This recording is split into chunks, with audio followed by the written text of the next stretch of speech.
TV9 বাংলার পার্টিতে আমাদের সঙ্গে একদম পাওয়ার কাপল যাকে বলে তারা রয়েছে। দুজনকে খুব সুন্দর লাগছে। ফার্স্ট অফ অল তোমাদেরকে কতটা ভালো লাগে TV9 বাংলার অনুষ্ঠান মানেই আমরা দেখতে পাই কমন ফেসেসের মধ্যে তোমরা আছো, কেমন লাগছে? ভীষণ ভালো লাগছে, কারণ TV9 বাংলা গত বছরের আগের বছরই আমাকে, মানে এই বছরের আগের বছর স্যার, গত বছর আর কি আমাকে সম্মানিত করেছিল একটা অ্যাওয়ার্ড দিয়ে। সেই অ্যাওয়ার্ড ফাংশনেও ছিলাম, এইবারেরটাতেও আছি। ভীষণ মানে একটা আত্মিক সম্পর্ক, কারণ এখানের যারা কাজ করেন তাদের সাথেও অনেক বছরের আমার আলাপ। তাই জন্য যখনই মানে কল পাই যা এসো, না বলে উঠতে পারি না, তাই আমরা দুজনেই একেবারে হইহুল্লোড় করে চলে আসি। You are looking gorgeous by the way, আরও একবার বলতে বাধ্য হচ্ছি।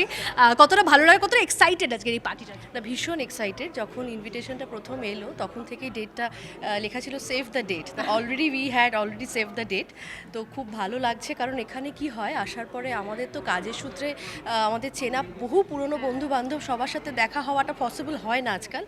TV9 আমাদের এই সুযোগটা করে দেয়। তো সেই সবার সাথে দেখা হওয়া এবং আনন্দ করা, সেটা আমাদের আজকে মেন টার্গেট। খুব ভালো লাগছে।